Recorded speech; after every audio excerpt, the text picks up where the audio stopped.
This is Alan, also known as Mr. FUXM, and you are listening to the Marvel Card Collectors Podcast.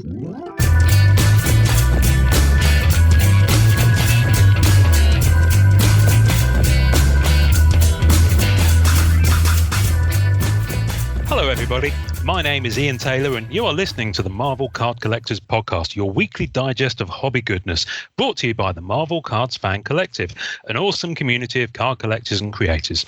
You can find our two groups on Facebook, details of which are at the end of this podcast, so come check us out. With me, as always, is my co-pilot in all things Marvel cards. As he's into outer space and shizzle like that, he used to think that FUXM meant Flare, Universe, X-Ray, Milky Way, until this episode, when in less than 5 minutes' time, he's in for one hell of a revelation. It's Norrin Rad. That was so good. My head's exploded because I thought it made more sense my way, but we can Fleer Ultra X-Men if we want to call it that, whatever. Fleer Ultra X-Men. Who am I to argue that logic with? Fleer Ultra X-Men. This is so crazy exciting, bro. You have no idea. I'm just really intrigued. That is all I'm going to say. So, without further ado, our guest this week is someone I've been wanting to talk to for quite a while. Now, you won't be aware of this, Alan, and I'll probably introduce you in a moment, but people talk about you in hushed tones. Okay? You're like an urban legend because of your passion, your dedication, your aversion to social media, which I take my hat off for you. Yep. So you are known as Mr. FUXM, which you may or may not know, otherwise known as Alan. Welcome. Thank you kindly. It's a pleasure to be here. Are you aware of the Mr. FUXM that you have? I have heard from a couple of corners of the world that that nomenclature may be being used to refer to me. Yeah. It's certainly meant with love and respect. I can assure you, it's certainly. We gave you the Mr. title, so I mean that was just I'm really looking forward to doing the visuals for this episode as well. It's gonna be crazy because I'm going. On the Monopoly, they've got that little kind of that moustache thing and the bowler hat and the glasses. Yeah. I'm going to do that. I'm going to try and do that on the FUXM logo. That's what I'm going to try and do. Whether I pull it off or not is anyone's guess. So Alan, people won't know you at all, and and obviously, why should they? Because you kind of keep your head down and you just collect what you collect, which is Fleer Ultra X-Men 2018. Tell us about yourself, first of all, before we get into Fleer Ultra X-Men, because I want to hear the journey that leads you to going after that set. But tell us about you. What's your background? What do you do? Yeah, thank you so much. So it's kind of simple. I grew up on a dairy farm, very, very poor, and in one of those communities where, because the town that I lived in was so small, they would bus in about 40 different towns into one middle school or high school. And so I went to school with a lot of folks that were far more well off than myself. And in the early 90s, when I was first introduced to Fleer Ultra X-Men, 1994 being the hallmark year there, a bunch of the more popular and well-off kids were collecting this set. And I was just amazed by it. I loved the idea. Never had money for comics, never had money for anything that was sort of disposable income related. And so I would hang out by the garbage cans where the kids would throw out the ones that they had, 20 of or whatever. Oh. And so I had maybe 20 of the 150 card set and 20 copies of each of them. And they were just the ones that were super common that folks were discarding. And every once in a while, I find one in there that I didn't have. And so slowly, I think I got up to maybe a third of the set. But it was always something that was just, it just sort of sparked a just a kind of something that I had never encountered before, because collecting things weren't really part of like the farming village that I was part of. It was a very pragmatic lifestyle, and a lifestyle that was very focused around like what it took to survive. And this was completely optional and completely, the folks that I grew up with would have said wasteful, like that it was a waste of money, or you'd be silly to spend money on those kinds of things. So I think there was sort of that natural rebellion of, this is something that I don't have, that, I wouldn't be encouraged to have even if I had the opportunity.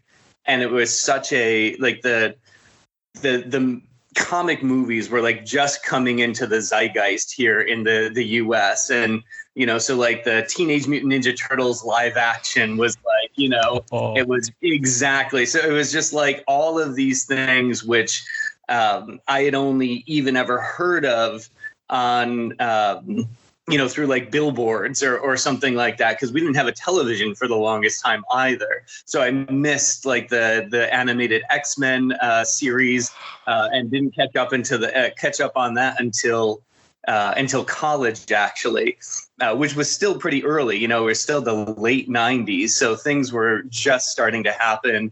The first Blade movie, the first X-Men movie with so it was.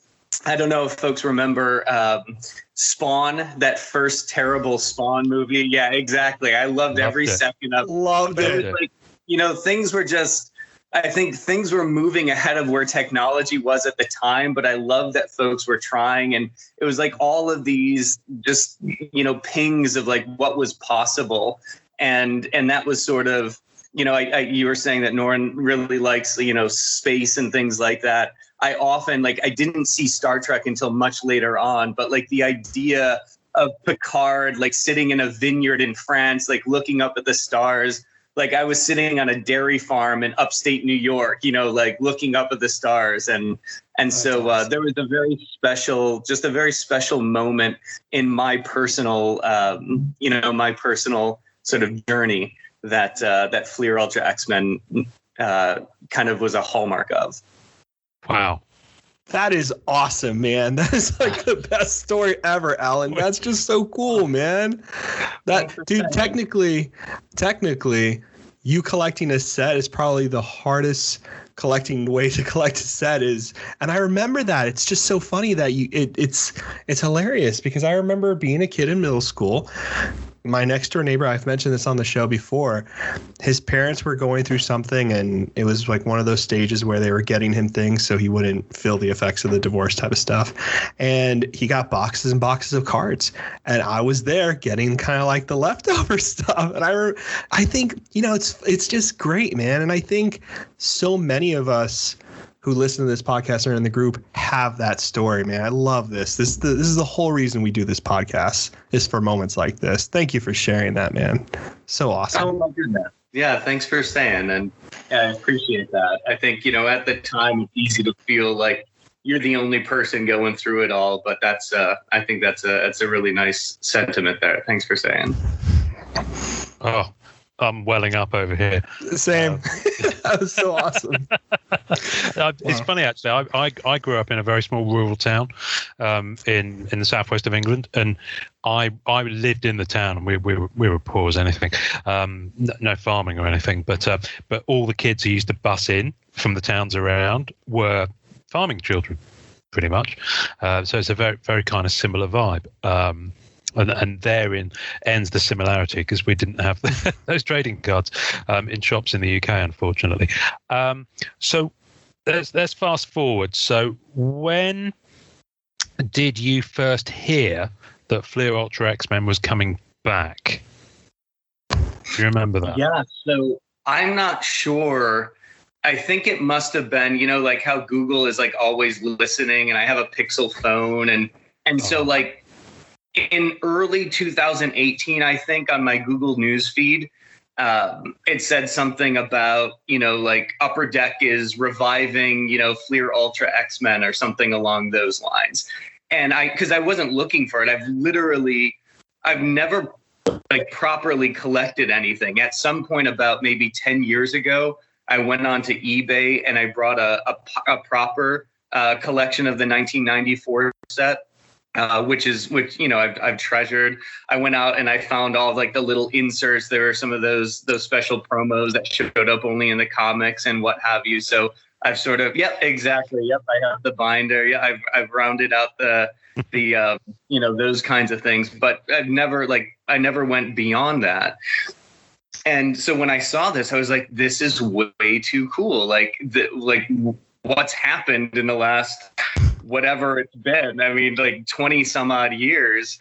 And so I have no idea. Like the last time that I collected anything standing by garbage cans or whatever, like I would see these kids open up these boxes. And if I recall correctly, it only took, 2 or 3 boxes to get a complete set. Like it wasn't, that's where exactly. Yeah. If that, I think, so it was one of those things where I was like, oh, okay, yeah, I'll buy like a box of it. And then I'll have this new 2018 set. So I pre-ordered on like Steel City Collectibles or whatever, like one of the cases. And I'm like, this will be cool. And then I forgot about it because I think it was like they started taking pre-orders like 6 or 7 months ahead of time. And so this case ended up on my doorstep. I opened it up and I'm like, what is this? And I'm like looking through all the packs. I'm like, why are these cards so thick? And I'm like, where's the checklist card? Like I'm looking for the checklist card so I can figure out like, where does this all fit within the, and I'm like, then I found a sketch card for the first time. I'm like, what, how, and it was like an Eli Hyder, which it's a style that I don't necessarily like adore. And so I'm like looking at this thing. I'm like, what is happening here? And then the stacks, which I had no idea about. I'm like, there's this like flimsy little. So I just had literally no clue what I was getting into. And like, why are there only like 6 cards in a pack? Like that was really strange to me. So I got to the end of this case and I wasn't even remotely close to having anything, that even remotely looked like a base set or something like that. So that's when I really started scratching my head. And one of the things I was surprised about is even in that launch timeline, like the checklists weren't updated, or the checklist on Steel City was different than the checklist on and so like the I was just confused and I had no idea what ePack was. And so then when I ventured onto eBay, I had no idea what ComC was, and I'm like, why are these ComC prices so insane? And then I'm looking at like the eBay and they're saying like a rainbow foil, and I'm looking at all the checklist on the website. And there's no rainbow for it. So I'm like, is somebody trying to like, I just felt like so out of my element. I had no idea what was going on. That's great. Well, you're clearly a very quick study. I mean, I know we've fast forwarded a few years, but yeah. Did you buy any more physical after that first case? Yeah, I probably bought maybe 300 physical cases. Okay, let's back up slightly then. Wait, we got to back up. Because that you're throwing out quickly. numbers, and now we're starting to sweat and get dizzy and stuff, and my eyes are going blurry. So at what point did you? Because part of me, and obviously, you can share whatever you're comfortable with, but I'm from a background where I just get confused as to where people get the disposable income to afford that many cases, let alone actually deciding to do it. So let's focus on the decision, and you can share anything else you're comfortable with. Let's focus on the decision. At what point, and I think it's fairly safe to say that you went all in. At what point? What was that? That's an understatement. Wait a second. Yeah. That's an understatement. There's no all in here. There's all No. When I say all in, I'm saying all in. Because we're going to talk about how much you may have acquired on ePack shortly. So, but 300 cases physical is probably more than anyone else, any other collector I've ever seen on Facebook. You seriously product. Have done just so you know, and I know you obviously know a lot about this stuff, probably more than Ian and I at this point, because of the way you've gone through this. But I don't think anyone has ever done what you've done here. And I don't want that. I mean that as a huge compliment. Like, all of us are very inspired by it, because I don't think anyone's even no one's ever done that, right? That idea, especially, and it makes a lot of sense to me now that you're saying that, you're looking at this box that you're opening up and you're like, where's this full set? How do I master this sucker? Yeah. And you come back from what, I tell a lot of people on my social media, and what we tell a lot of people here on Facebook. Marvel collectors were originally set collectors. They were not individual card collectors. Like, it's strange that I am a character collector to this point, because I have some sets, but not like most Marvel collectors. I'm just sorry, I babbled there at the end, but that's all right. We can probably let him answer the questions. Yes, I'm so sorry. Yeah. Go for it. Buddy. When did you decide to go all in? What was that moment? Yeah. So, and I appreciate the thoughtfulness and sensitivity there. So, I was going through some things in my life that I was struggling with pretty significantly. I'm a simple guy. Like, in so many ways, if we just had like a beautiful television, I would have been happy on the farm. But I went off and I decided to do something a bit different with my life. And I worked really darn hard. And I just tuck things away. Like, I don't go out to eat. I don't buy fancy things. I don't drive fancy cars. I'm so pragmatic. There are just a few things that I really enjoy. And that might be, a nice record and a nice, sound system and a nice, television. And so, like, this was an opportunity for me to reflect on, okay, how can I get through some of these hard times that I was going through, and how can I kind of pay forward to myself everything that I'd put into place up until that point in time. So this seemed like, I think some people go out and, buy a yacht or a Porsche or something like that. Like, for me, it was, okay, this was a very distinct time in my childhood that this was kind of like flashing back to. I'd worked really hard to get off the farm to do something different. One of the other things about working hard is there's not a lot of free time to go off and spend money, even if I wanted to. So that was a nice little sort of extra support there. So this was the thing that I said, okay, this is showing up at a bizarre time in my life when I could really use something to focus on, to get lost in, to sort of like relive that kind of childhood joy and kind of lightness of being that I recall as I would treasure something that somebody had discarded, but it was so precious to me. And so that was and then as I started to learn about like parallel sets and subsets and all of those kinds of things, I remember being so confused when I got the second sketch card from the same artist, being like, but I thought this was one of one. So I didn't even like understand what one of one really even meant at that point in time. So it was kind of a cross section of like some really messed up stuff happening in my personal life, and really just having an outlet to help me cope and make it through. Wow. That's awesome. That's great. That is probably the best therapy anyone could have is buying 300 physical cases of anything. I think it's also, it's really nice too, because I think a lot of us in this hobby, like Ian and I, you know what I mean? Like, I can't tell you how many times Ian and I have popped on this podcast and we're just having a conversation. Both of us have had a week and we're just talking about cards, and it's like that hour and a half is so much lighter now. And there is a teleportation there, and people, a lot of people talk about nostalgia overtaking things, blah, blah, blah, blah, blah. But I think sometimes people don't realize too is that there is something in life that's necessary, like a break, and nostalgia is that break. You know what I mean? It allows you to kind of step back and kind of gain it all back in your head a little bit. I totally get that. I think that's awesome, man. That's great. Cheers to that. Thanks for saying. Absolutely. I was about to say something, actually. The interesting thing, I was going to save this for later on, actually, but I just wanted to thank you for something, Alan.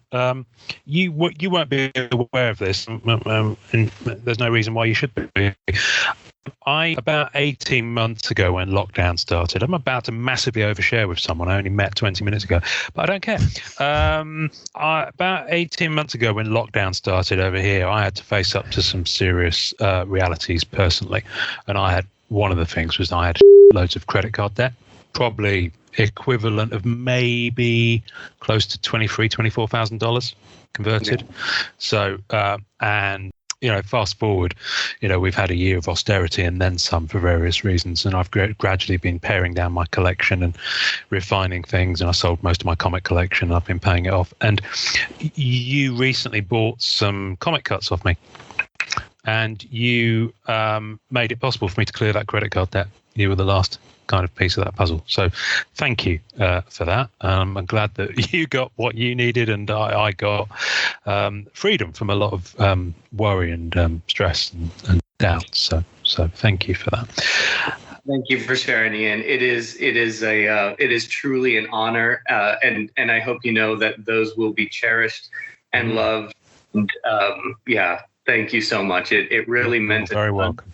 And it means even more knowing that it was helpful that way. It was. So let's go back a step because it feels like FUXM therapy, which is brilliant. Could be the episode title, but could be the title. That's usually how we come to the title. Yeah, Ian says something profound. He's like, "Yeah, that could be the title." So you go one case. Then I'm not suggesting you went somewhere and then did 299 cases and that made the 300. I imagine because there's a period of time over which that was gradually selling out at all the retailers. Yeah. Did you then go to EPAC at the same time as those physical? How did it work when EPAC launched? Did EPAC happen before you were aware of it, or did it happen afterwards? I'm just curious to know because I encountered you on EPAC, obviously. So. Yeah, thank you. I found out about EPAC probably the better part of a year later, I think, if I were to go back, which really bums me out because I look back at because even that, I choose very thoughtfully, where to spend my money. And so this was a big deal for me when as you were saying, when I'm like, okay, yeah, I'm going to go all in on this because I really want to have a lot of fun here. This is going to be very helpful. Looking back on it, I made so many poor decisions. I remember the first time that I saw the a complete set of the Rainbow Parallel on, and it was $999 on eBay. And I'm like, oh my God, this is fantastic. Because I saw this single card between, $3 and $5. And I did the math and I'm like, okay, let me snatch that up. So I bought the complete, 200 card parallel set, rainbow set for just shy of $1,000. And then 3 or 4 months later, I discovered EPAC. And now I have 100 of those sets. And oh God, that just breaks my heart. Now I hope it went to a good cause, and I hope it, I hope that person was helped and all of that. But there were so many of those stories where I'm looking back, and I just had no idea how EPAC worked, how COMC worked, paying the eBay markup for COMC instead of going directly to COMC. Or the number of times there is one sketch card that I am just so bummed. It was it's a helmet Racho, and it was Wolverines on one side, Sabretooth's face on the other side. They're both snarling at one another. And I was so excited when I found it, and I bought it on eBay, and they took my money and they gave me a confirmation. And then I get this note back from COMC saying, oh, I'm so sorry. We had already sold this one through COMC. That's how I learned about COMC and eBay, is because there was this beautiful sketch that I and they sent me this note saying, sorry, it's not yours. And I'm like, but eBay took my money and they did all help me understand. so like that was my introduction to comps. Jesus, I'm so sorry, man. What a pain. We've done so much on this show because we've had people come into the hobby similar to you, where they're collecting the old sets and then go to modern. And they're like, "What the f is all this? This is nuts. I don't even know what to do." And like a lot of times too, people don't realize that really it's like the 2-week period after it sells on ePack. You go to Comp C, you can just have the time of your life getting good prices on things. We've done countless episodes to try to help people out because there should be, when you get a case of modern Marvel, there should be a pamphlet on front that's like a trifold. It just tells you, here's all the things you should be prepared to know about. Here's to how to catch you up. Here's a number for ramen noodle stockers. You need a free cardboard box? Go to your local liquor store. You're like, oh, perfect. I can live there. Good. That's nice. Oh my goodness me! Man. So, funnily enough, a rainbow. Yeah, I sold my rainbow set actually. No, I part traded it with someone. It was on ePack, and I part traded it for the 4 printing plates. So you won't know this, but Norrin's not his real name, but Norrin Rad, of course, is Silver Surfer. So he's into Silver Surfer. I set collect and collect Black Cat. So Black Cat is my thing.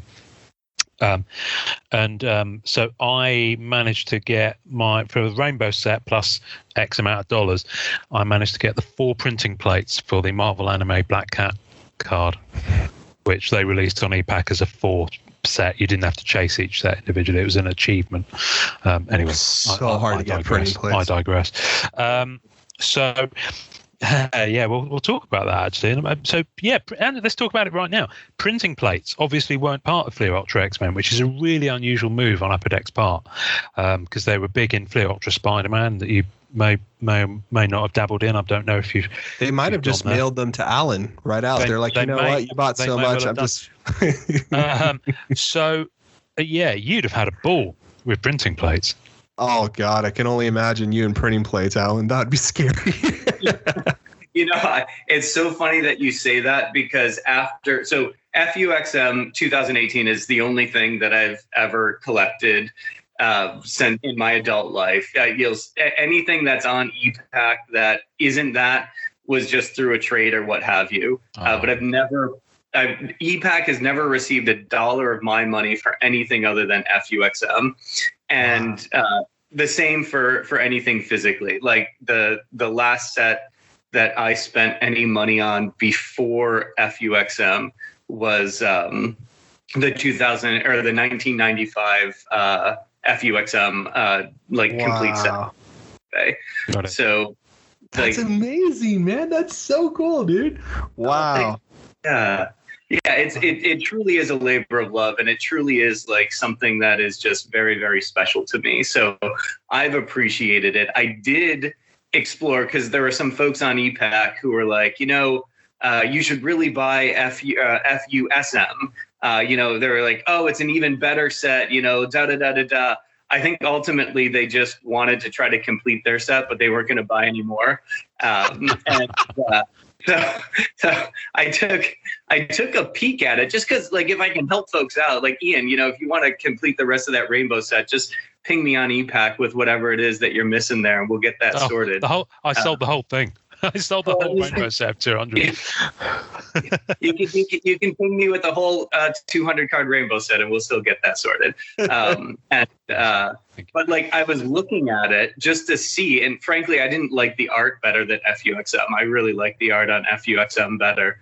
But I saw those printing plates, and I honestly sighed out of relief because I'm like, it was so much of an effort to collect the set, the FUXM set as it exists today.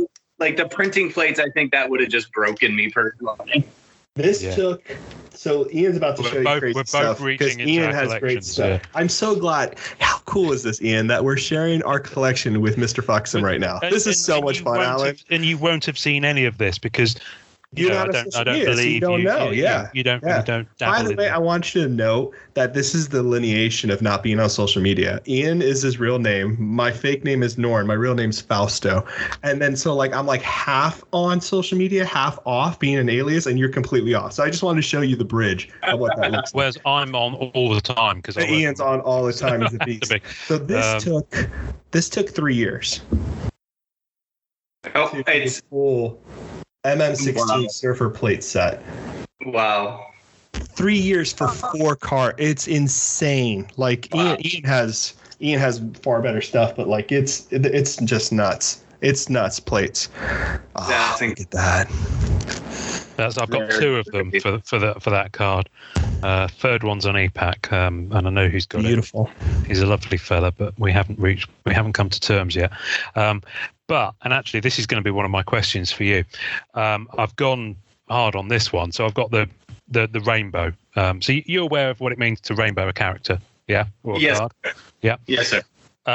So I've done that with this piece, and the artist is Ko Cacao, and I own the original art from that, or at least as original as it gets, because he only ever did it as a black and white, and then he coloured it digitally. Yep. So I'm fortunate and blessed to own that, and that will be interred with me in the crypt that I intend to build. Have you been tempted? I'm sorry, I'm jumping around here because this was one of my questions, but I'm keen to get the timelines right. But I'm going to jump around because I don't care. Have you delved anywhere near the original art or any of the preliminary art that any of the artists may have had? No, sir.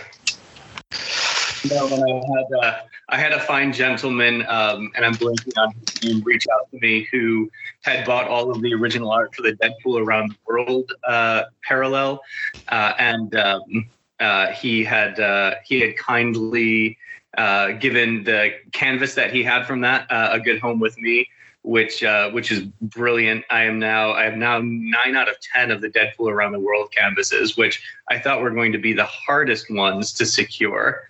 Turns out, from a canvas perspective, the 92s have been the hardest. I have the fewest of those. Interesting.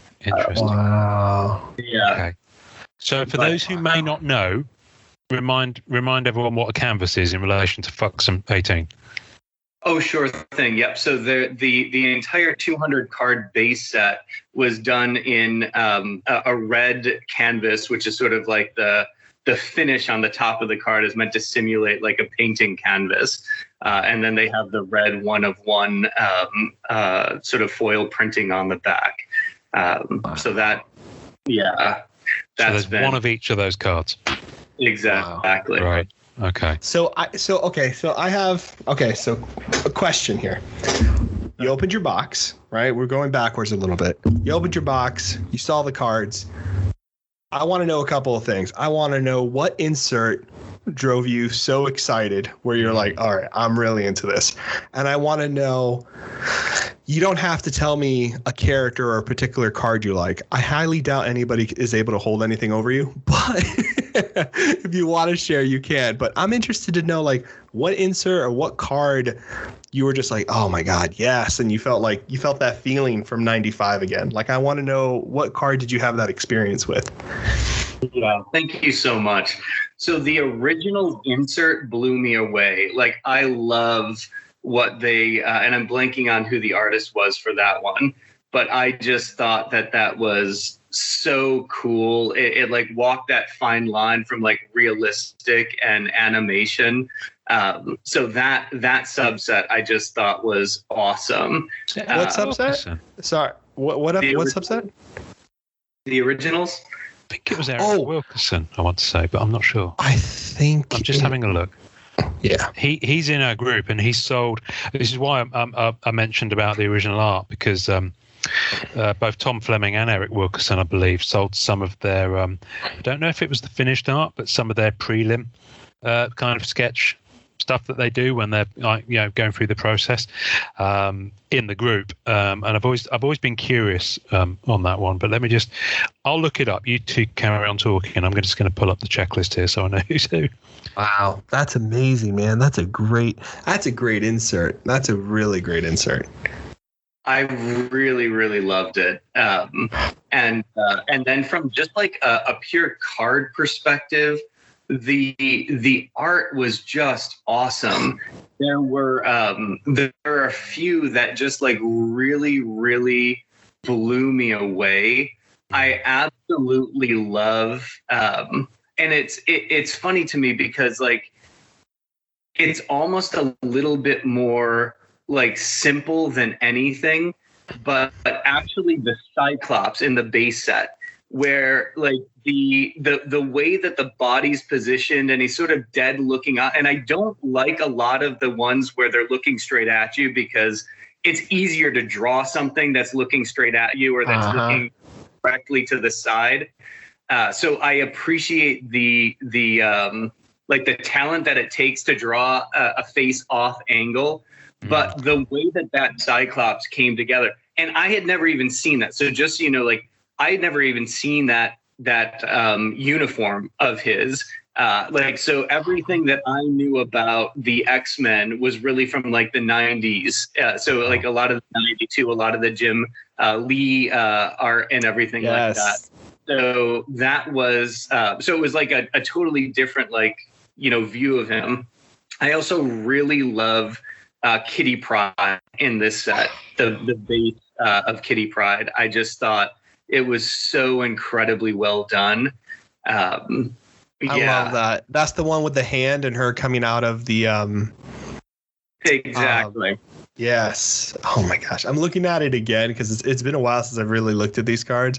And Ian and I always do this thing where we talk to collectors, and it's really nice because in a way we get to like re-look at cards that we hadn't really seen from that perspective.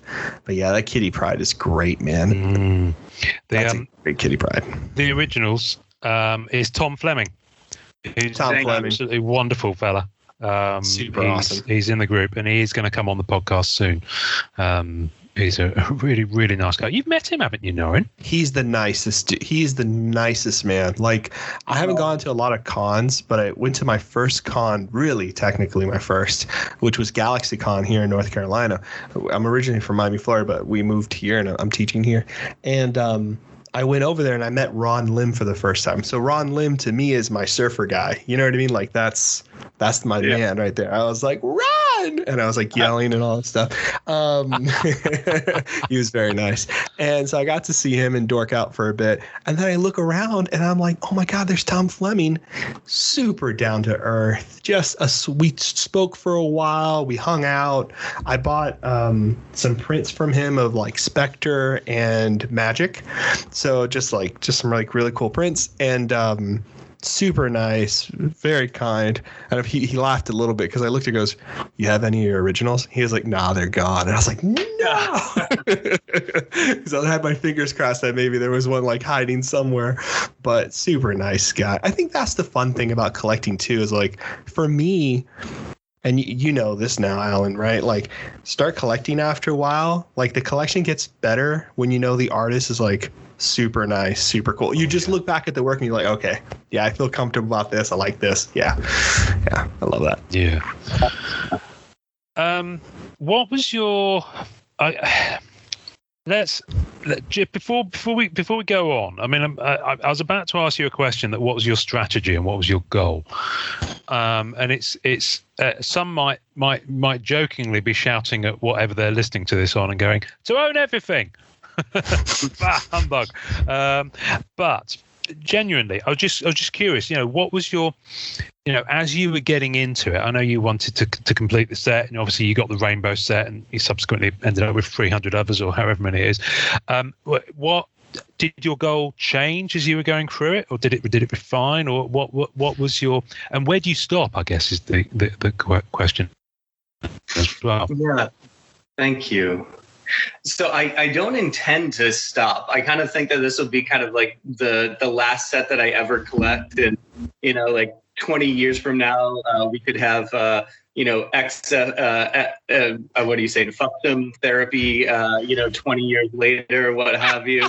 So this is it's sort of like the set for me, and it has so many wonderful associations with it. It got me through a ton of really tough times. So I'm going to stick with it. It was there for me. I'm going to stick with it. The adjustment of like how I was conceptualizing things shifted a ton.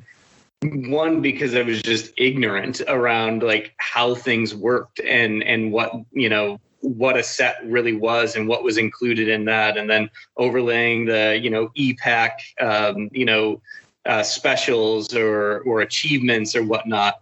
So the first thing was like, I just want one of everything. Like that was it. I just want, there was 150, sketch card artists. I would like one for every artist. There's 110, comic book cuts. So I just wanted one for each of them. So that's what I started with, is I just want one for everyone. That way that little digital checklist would have little marks on it, because there wasn't a physical checklist, which really bummed me out. Like I really loved those little physical checklists. We've tried to talk to Upper Deck, man. Trust me, we're working on it. Okay, we need physical checklists back. It's a must. Yeah. It's a simple little thing that is just, I think, so much fun. Yeah. So then I found out about EPAC and like achievements.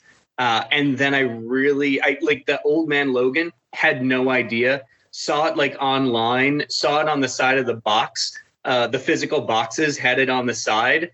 But like there was no instruction guide. Like, where do you go to find out about this or what have you? So then I figured, I found out about that, and they still had the achievement where you could get the green, purple, and gold Old Man Logan if you were the first person that got a complete green set.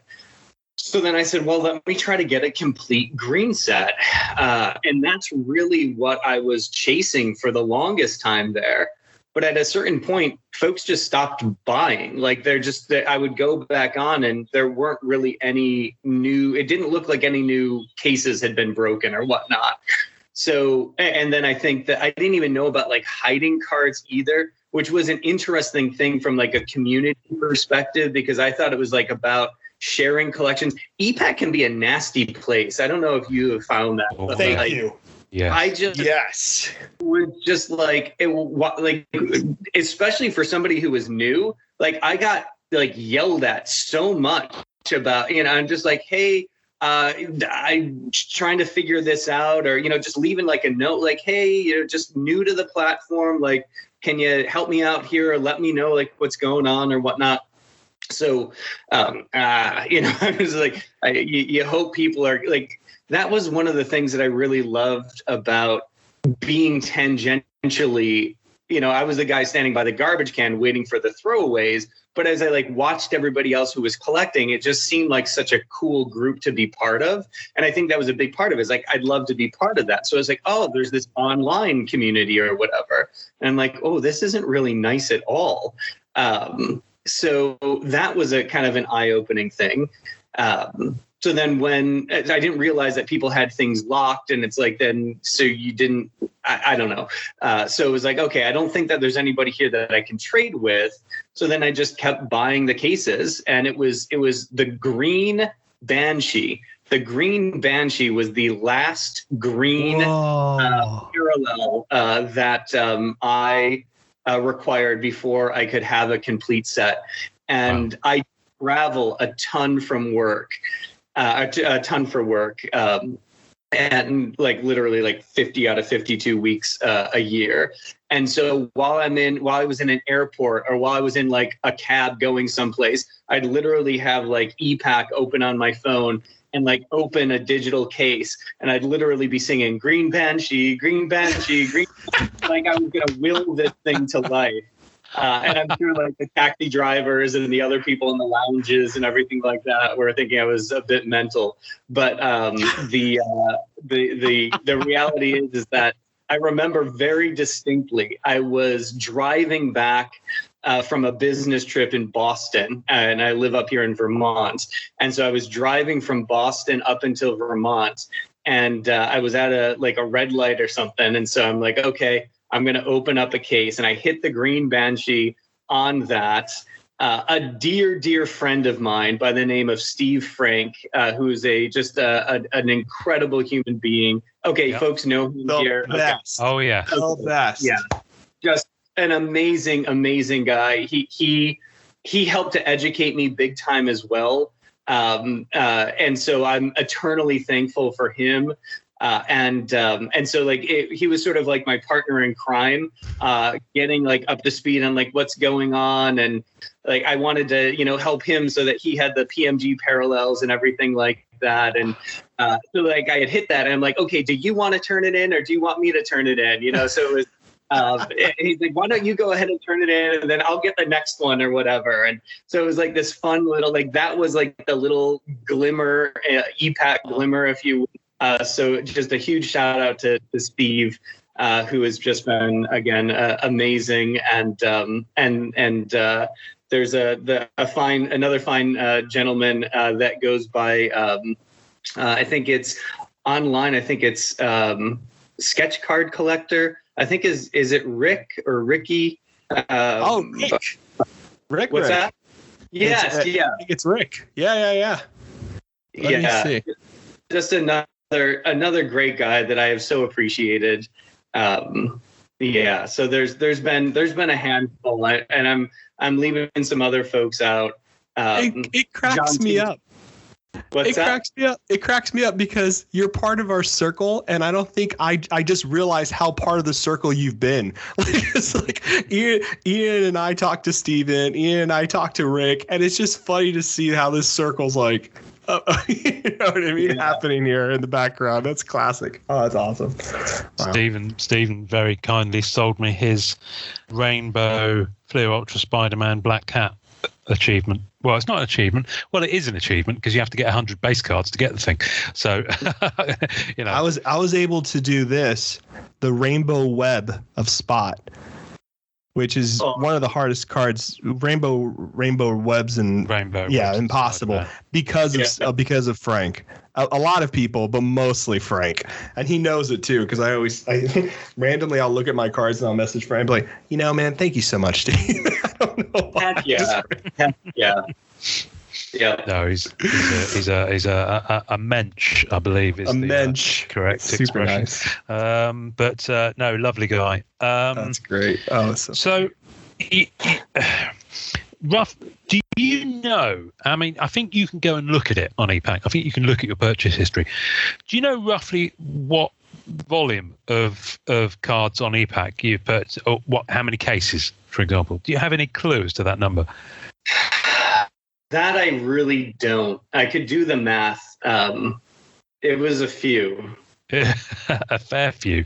I think someone did do because people do talk about your infamy in a nice way occasionally, and I think someone estimated it must be at least 6 figures worth of cases. Of course, it's sold out now. It's been sold out for must be 2 years almost. That has to be hard, man, to find stuff now.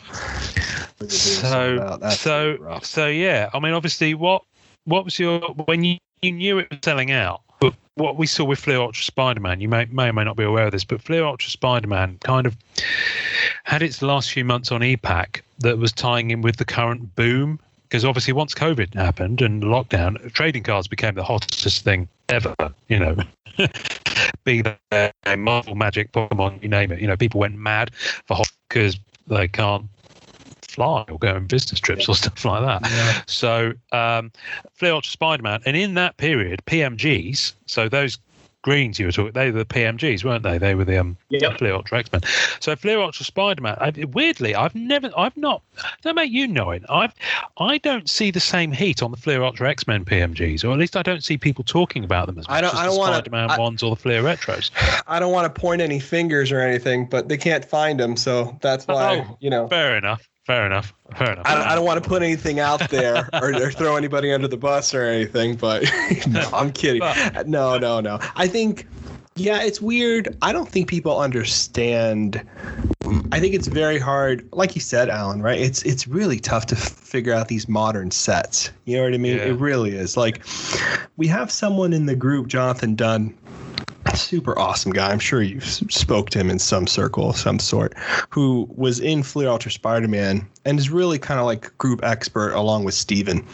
And like, I think there was just more information out there for a lot of people when it comes to like Fleer Ultra Spider-Man than there was with Fleer Ultra X-Men, I think.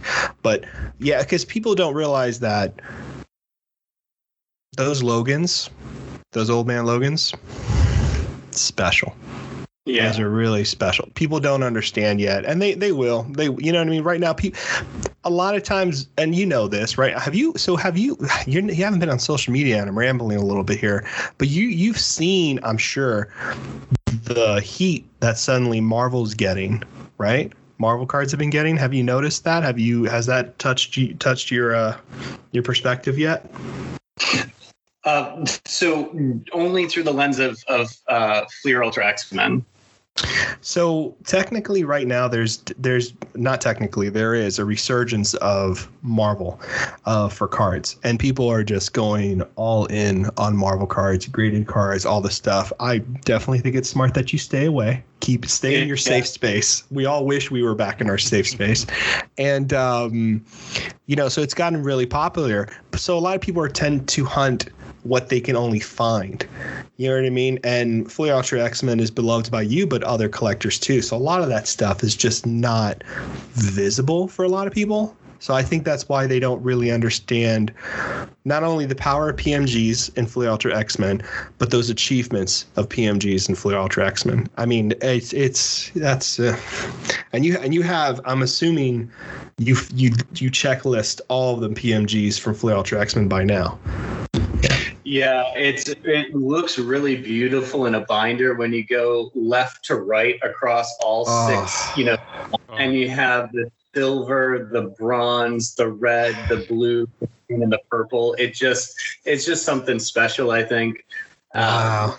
And I think that to your and I want to help folks, like for folks that are interested, but I think to your point, Norin, like the thing that I struggle with is I had somebody reach out to me the other day and they're like, hey, can I get one of your blue old man Logans for like a $15 cloak and dagger sketch, And I'm just like, I just don't think you understand like what these represent. Somebody else they're like, oh yeah, I'll give you an unopened case of Fleer Ultra X-Men for a complete set of green and purple PMGs with the old man Logan. And I'm just like, you're like, I just don't think you understand. And I'm not trying to be like mean or anything. I'm just, I think that's the other thing that I've struggled with folks is this seeming sort of like inclination that everything they have is more important or more like valuable than anything you possibly have. And I just pack number 2. Yeah, it's been that's been interesting, and I'm just like it's not about like please don't try to sell me on why your Marvel Annual 2017 sketch from somebody I've never heard of, which doesn't necessarily mean anything, but like I'd like to think I have a decent eye for that, is like worth a complete jambalaya set. Like this is just like the nerve. I'm just like yeah. See, so that's the thing about EPAC. Like, God, I hate that. See, here's the thing that really sucks, right? Like, oh my God. So Ian and I complain about this probably every episode because there is, unfortunately, there's some really good people on EPAC, yourself, Steven, and a few others, obviously. I would not be anywhere with my collection without certain people on EPAC. But there is a very kind of, because of the anonymity and because, I mean, this, right, Alan, like Marvel collectors, like true Marvel card collectors, like it's small. Like if we know, most of us know where cards are. Like it's not a mystery. We all like, well, I know who has that. You know what I mean? So we could figure it out fairly quickly. But there is a strange kind of animosity and unfairness that happens with certain EPAC trades and offers and stuff like that. I don't know how you do it, man, because the EPAC stuff, I stay away from it sometimes just because it drives me crazy. Like, people are messed up, man. And I mean, here's the thing, and Ian and I talk about this all the time. If there's anything I want and I'm like, look, I want this, what do you need for it? I don't complain. I don't say, give me 3 weeks to pay you. I don't say, no, I'm not interested at that price. If I ask, I'm going to buy the stupid thing unless I can't afford it. You know what I mean? Exactly. So, no, I don't get it either. It's highly frustrating. Highly frustrating. I empathize with you. That resonates big time. The other thing that I've experienced is I think a lot of the assumptions that some folks make looking at the size of the collection that I have there, and like, oh, well, none of this could possibly like mean anything to you because clearly you have lots of money or what have you. And it's like, well, you don't know me. You don't understand like the decisions that I've made in my life leading up to the point of this. And so like let's start with a little curiosity and a well-placed question or two, as opposed to, hey, well, none of this can possibly mean anything to you, so you should just give this to me. I'm like, and it's the thing is that if somebody seems like a decent human being, I'll go out of my way to do anything that I possibly can. But when they're coming in hot and telling me, what, like, it's just like no, we're the same way. For every single one of those things, and it's, yeah. No, it's the same over here. I mean, I think Ian and I would say the same thing about this, but a lot of people who listen to this podcast in particular and like we've had communications with, we're all like serious Marvel collectors. And I mean, I honestly, I would not be, Ian came up to me and goes, hey, we should do a podcast together. Do you want to be an admin on this Facebook group, all this stuff, so, and I met Ian and stuff, and I've only stuck around and been as visible as I am because I literally enjoy the people. I do not like, I mean, I like the attention. I would be lying if I didn't, but just kidding. But like, for me, it's more about the connections. Like, the collecting is so much more fun. Like, I've had cards ruined, literally cards that I've been wanting for like a while, ruined because the collector who had it was a complete garbage person. You know what I mean? Like, I just don't want the card. You can say it. I was trying to they're a cockwomble, It's unfortunately terrible. It's full of it. But that's the thing. Yeah. But we help each other out. That's the good thing. So, people will know that, unfortunately, we have, especially as character collectors, we have three issues actually. The first one is a minor one that I've just added, which is other character collectors chasing the same character. Quite frankly, poo-poo, go away. Poo-poo. Then there's the on a more serious side, you've got the fact that people will tag you and or hit you up privately to flag that there's something good, that I've seen for you. I mean, I've done it myself today for people. I'm sure you have, Norrin, and people, all the time. We do that all the time. And secondly, people kind of are in your camp, cheering you on when they see that you've got something, even they've not been part of that process. So because they're happy to see you get something that means something for your collection. So, it's a wonderful thing to experience. And it sounds to me like you've got enough of, albeit maybe a small connectivity kind of circle, if you like, from people like Stephen and other people that you've traded with, to have that kind of little cheerleading camp of your own. That's awesome. 100%. It's so much better because it can be very lonely otherwise. Yeah. I mean, look at us, right? All three of us are in different parts of the world.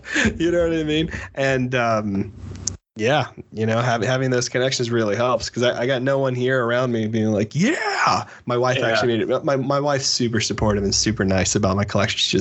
I'm a very lucky guy.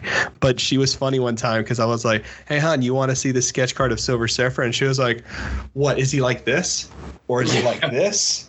Or is he like this? And she did all the different poses to match. And I was like, this. Please tell me you've got photos of all those poses. I should have been like this. It's like, don't you dare point out. But yeah, it's nice. It's nice. Well, I love that, man. I think it's fantastic. I mean, I'm so happy you came on here, dude. This is awesome. And I think people are going to flip out. People are going to flip out. As well. I think. Yeah. Do you, Noreen's kind of already touched on it, in terms of your favourite cast, but is there a particular artist? I mean, we've spoken about the original set. Tom Fleming did the art for that, but is there a particular artist, maybe on the sketch side, that you've found that you've cherished more? Because I'm assuming from the conversation we've had and from what I've seen on EPAC that you didn't stop at one sketch per artist. You've radically, expanded that and are still searching. So is there a particular artist or a number of artists that you're really digging? Yeah, I definitely say so. And apologies if I pronounce any of these names incorrectly, but there's Iman Casalis, I think it's pronounced, and he the one of the things that I've kept like a pulse on is what these folks have done since then or before then.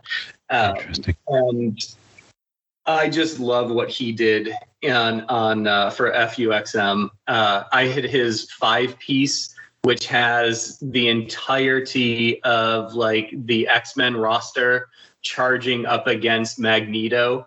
It's just like that was another. So like, after I hit that green Banshee and I got that PMG achievement, then the next thing was like that 5-piece Iman Casalis. And so that is just one of those things that I just like stare at and I'm just like, this is just next level. And every time I look at it, I see like more detail in the background, like, oh, that's Lockheed. If you squint, you can see him like flying. What? Wonderful. So go ahead. No. I'm drooling. Sorry. I was like, that's an amazing. That's so cool. He's great, man. So good. Definitely. And he did, there's a Lilandra that he did that I have not found or come across yet. And that's definitely like on my, wish list of wish lists. I think is it Kreese Hun Sung Lee? Is that how you pronounce it? I'm having a look at the list. Yeah. Let me see. He's another one. He only did 30. And so it was like, there's a Havoc that he did, and somebody posted it on some like sketchcardcollector.com or something like that, where you could post your card. And I tried PMing them, but I think it was probably like a year and a half after they put it. I'm not sure that they've ever been on again, but I know it's out there in the wild. Because I sometimes wonder like how much unopened product is still out there, just like, aging on somebody's shelf or something like that. They're out there. Yeah. That Havoc would just be a next level. I really loved what Kreese did. I really, really, really enjoyed Liddy Lee's work on that set. And I've been able to get one of all of the characters that she drew except for Dagger. So it's like I would love a Dagger just to have like the complete character set from that. So that's one of those dreams. I really, really, really loved Helga Walczyk, or I don't know how you pronounce that. So I think it's Wojcik is how I read it, but I may be butchering it as well. I don't know. That sounds Wojcik sounds far more appropriate. Pretty much there was there's a Psylocke that I saw briefly on EPAC, and then it was locked. So I know, again, that's out there too, and I think that would just be absolutely wonderful. And then Abdul Gofur. yeah.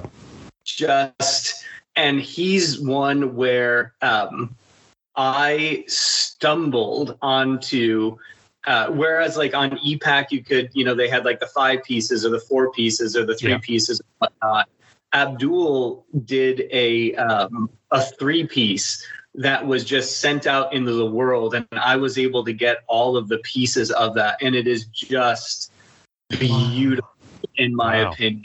It's just like so detailed, and I think he did another 4-piece because I think he did another 3-piece because I have 2 that look absolutely perfect, except for there's like a middle section.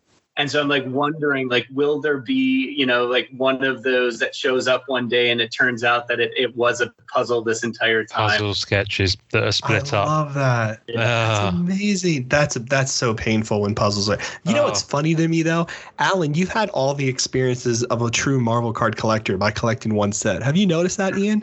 No, absolutely. Yeah. It's like piecing together puzzles. The learning curve is like this. It's like wow. It's gone. You're like hardcore. It's gone from I love it. Newbie to deeply invested, completely obsessed, blissful. He's achieved bliss. You get blissful. You're up here, brother. Level. Not many people at blissful level. Let me tell you. Look at the internet right now. This is how I learned. So when I first found out about these puzzle sketches, there was maybe 2.5 years ago. I'm squinting at this thing and I'm like, I bet. So I found a card on eBay. There was a card on ComC, and then there was a card on EPAC that I traded for. And they all 3 came in, and all 3 of them made a puzzle together. And I'm like looking at this thing, and I'm like, I think these things go together. And it was just like this random, let me try to snatch all of these up right now. And it turns out it was a Helmet Racho 3-piece with Wolverine in the center, and then Psylocke on one side and Jean Grey's on the other side. Oh, nice. That's so cool. Oh, man. my goodness me. I love this. Awesome. I love how this has turned into both Alan's wish list and also your favorite artists. This is can merge 2 things, because one of my questions is going to be, what are you hunting? So that's good. Did you go for the buybacks? Yes, very much so. Very much so. Have you nailed a set? Yes, yeah. I think I have. I think I have 10 complete sets of the 94 buybacks, and then I think I have 3 complete sets of the 95 buybacks at this point. Okay.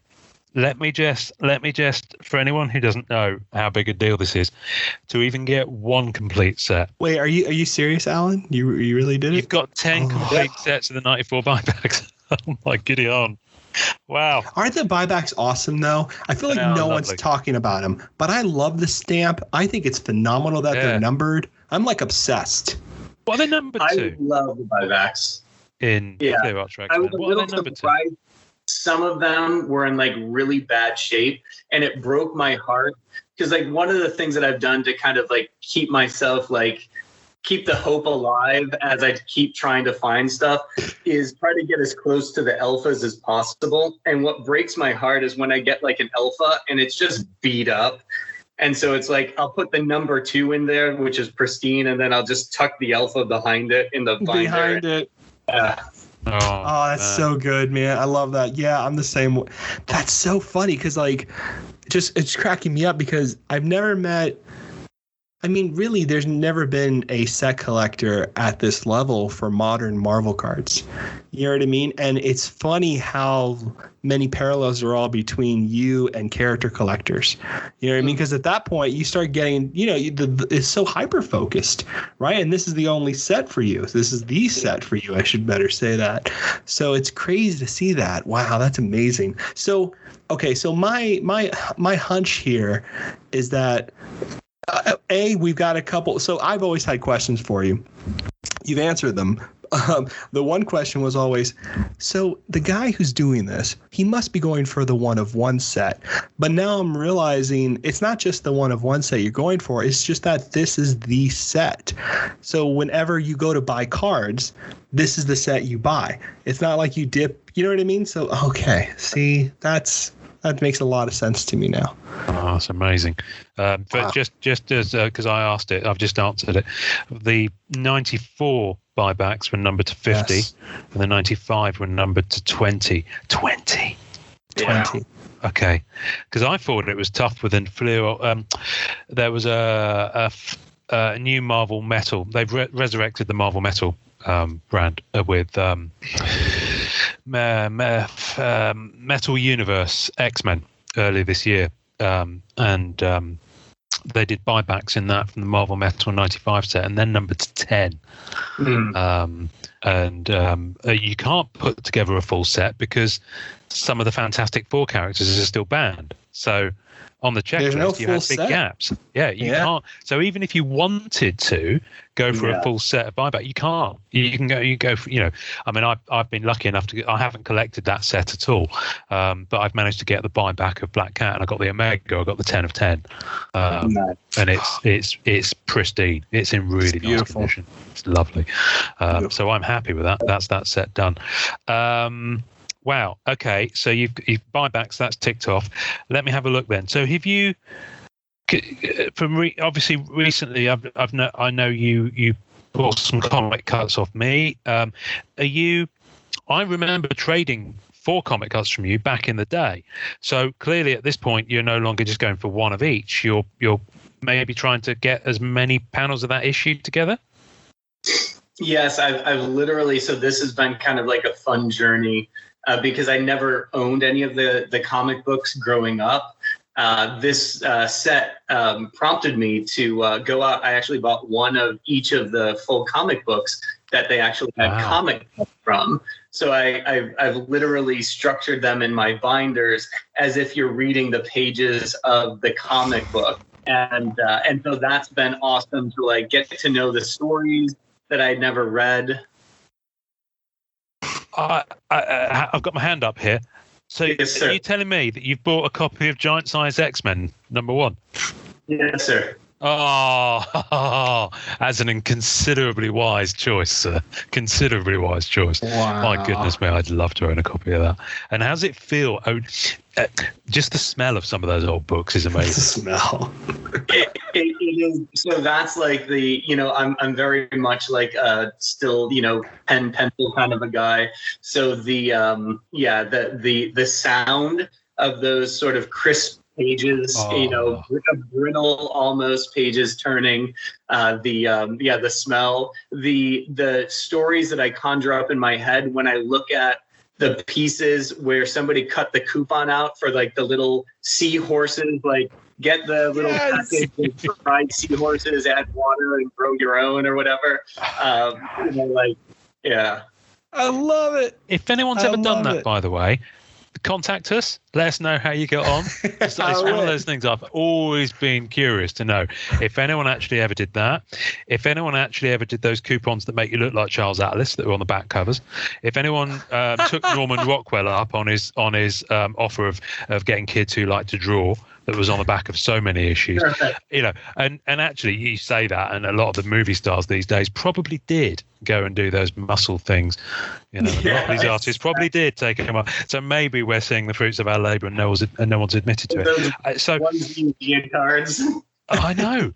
So let me just go back. So you've gone and acquired a copy of each of the original comics. I'm guessing ungraded, so that you can touch it, feel it, smell it. That was something I learned about. They're all graded. I didn't realize that those plastic things that they come in that have like the grating at the top, you broke them to get at them. I was just like, oh, that's nice. So I'll probably have a decent, version of this, and I'll be able to see it because some of the colors are like way off on the comic panels. And so I wanted something that was as close to real as possible. So no, they were all graded. I guess I really kind of just, undermined the point of having them graded when I busted those plastic things open and You freed them. Yes, yeah, exactly. From the, But it was like, I don't know about like comic books, so like that was something that I learned. I was like, oh, okay, so yeah, and I guess it makes sense, right? Like it was a 7.5 when they put it in there, because some of those, like I think I must have paid. I think the best Uncanny X-Men #1 I could find was like a 7 out of 10 or something like that, and that was several $1,000s. But yeah, now it's in. Now that has long been broken, and I've leafed through that puppy more than. Well, and that's something that I actually like. Like Ian, the kind trade sale that you just made with me. Like it then gives me the encouragement to go back through, and I'll open up all of the issues again, and I'll rearrange everything so that it goes into. I get to reread it and re-experience it. Yeah. So thank you. That's amazing. That's awesome, man. That's so cool. I only know of two other collectors. There's one guy who's going after a particular copy of Avengers from one of the Rittenhouse Avengers sets with comic cuts from around 2006, 2007, I think the set came out. And there's a particular issue, and he's just going after cuts from that particular issue because he wants to put together as many of them as possible. I think Noren's about to show you something from one of those Rittenhouse sets. Oh, sorry, I didn't mean to interrupt. I was just excited to share because, show and tell is always good. He gets it. He sees it. He gets it. He understands. So I got this. It's the only one I have of the Surfer. That way, there we go. You shift it to your left. Your left a bit more. My left. I can see it now. Oh, very cool. That awesome framing. Yeah, that's love.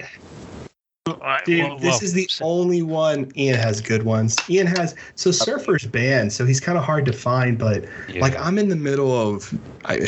I guess it's okay to say this out loud. I'm in the middle of getting an SS1, like Silver Surfer #1. I'm so close to pulling the trigger, but it's so much money. But I'm like, I think I'm gonna do like a 7 or a 7.5 just to have it because they're in a dip right now. So, but this is just. I mean, I think comic cuts for me, they're like the Marvel card insert. You don't get much better, right? Yeah, we spoke to the guy. Oh my God. Oh, look at that. What spider? I love it. Yeah, for a Black Cat collector, I imagine that brought a huge smile to your face. So good. Both single and double panel cuts. And this is the single, and it's possibly the best Black Cat cut I've ever seen. And I haven't seen all of them, to be fair. Oh, look at that. That's great, Ian. That's the one in my PC. Heck yeah. It's just like, it's lovely. TTFN, love. Good. TTFN. She's blown a kiss. She's blown that kiss at me, okay? That's what I tell myself. It's all you, buddy. Yeah, it gets me through the cold, dark winters, that club. So, Spidey who? Spidey who? Hello, Peter. Dear me. So it sounds to me like you're definitely a binder guy. You like your cards in a binders. That must be quite a shelf of binders you've got by now. So I have, I bought a massive storage unit that's literally like, you could drop this thing into a volcano and your cards would be fine on the other side of it because it has substantial dollar value associated with everything that's in there. So they stay, literally it's like made out of, the doors swing open, they're made out of concrete so that things are nicely safe, because it would just break my heart after all of this if anything ever happened. So hang on, so you've got a piece of furniture where the doors are made of concrete? Yes, sir. Dude, can I just say you're like the coolest person I've ever met? I know I shouldn't say that. That's amazing. But that's awesome, man. I'm in admiration and awe. I love it. It's so nice to hear. It's so nice to hear also the excitement that comes from the inserts that you have, because like I love I love that you're obsessed with all the same things we are, and then you're getting to like, you know what I mean? Getting to like enjoy them in a binder and see them complete in some way. Like, that's just so awesome. So awesome. Thanks for saying. I feel the same way. And like, that's the thing that I love about the binder is that I can literally open that up every single day and I grab one out and I just like, it's just, and all the little things that I see that I didn't see before, or the appreciation that I have, like the Shendu sketch cards from FUXM, which I didn't appreciate when I saw just one of them. But as a set, I'm like, this is so cool and unique. Like, so like things like that I didn't necessarily appreciate in isolation, but like together or on that second, third, fourth, third dozen viewing or whatnot, like all of a sudden it just kind of clicks in a way it didn't. So true. Ah, man, I love it. See, like this is my version of thumbing through my Pelican case over here. Oh, nice. This is my version. I was scarred horribly by a binder when I was younger. So I've got mine in these attaché cases that have got binder rings. Those are the best binders I've ever seen. And they're made for DJs to transport CDs. So they're kind of like those flight cases you get for music equipment. That's what they're designed to be like. And I've managed to acquire 3 of them because you can't get them anymore. They're just listen, you're lucky because the rage now is to put lab created diamonds into cards. So you're lucky you don't have to chase these types of things that actually have gemstones in them. Yeah, I saw that. The Black Diamond set, right? Oh, well, this is from Marvel Gems, but yes, the Black Diamond set is. Yeah, the Black Diamond set's amazing. Crazy. If you like your MCU kind of autos and things like that, they such truly a pretty are. set too. They're really nice. They're but really it's great. but it's top end. It's top. I mean, it should be the price because it's a premium product, so it's much more expensive than. But see, I feel like Fleer Ultra is also like top end. Like, I know it's not like top, like, but like there's just so much variety in a Fleer Ultra set. Yeah. Well, this will interest you, Alan. We've interviewed Upper Deck, a number of people from Upper Deck on this podcast, and the interesting thing is, from their perspective, they see Fleer Ultra as kind of a mid to just slightly north of mid level in terms of their quality structure, and we're collectors. We're looking at it and going, no, that's kind of up there with masterpieces for many. That's where I'm at with it too. Yeah. I've always liked Fleer Ultra. Like Fleer Ultra, X-Men, and Spider-Man, they're such just original art, great variety of inserts. You have archives, you have buybacks. You got everything you need for those sets. You really do. In a concrete bunker in your living room. Oh, God, I'm so jealous. I want a concrete bunker. So bad. That sounds so freaking awesome. Oh gosh. I'm sorry, I'm slightly gobsmacked by that. It's so I don't mean to embarrass you or anything, but for me, I just think it's wonderful that of course you would get, and it's obviously not a bunker, but when you say the word concrete, you're predisposed to add the word bunker to the end of it. So, if there's some sort of weird nuclear war, that set will be safe. Do you have them all? I mean, obviously you've still got a lot on EPAC. So do you have? What are you gonna do? Are you gonna ship that? What are you thinking? I have the one complete set I have physically here sleeved that I enjoy. I actually still have a lot on EPAC that is. That's locked. So even what you see there is only a fraction of what's actually there. Because when I was going through, and it's like really hard, I find, to be able to read all of the numbers and some of the pictures are so fuzzy. So I was just locking anything that I thought could potentially be, a low number or a number one. Smart. And I haven't gotten back. I've gone through everything now, so I'm pretty sure that I have everything. So at some point I'll just go back on and like unlock them. But I'm truly hoping, like, because I think what I've learned from the folks that I have had these lovely conversations, trading with, selling to, or what have you, or selling, buying from, is that I think a lot of people are sort of like collectors first, and then, specific sets second. Whereas I'm very much the specific set first and a collector second.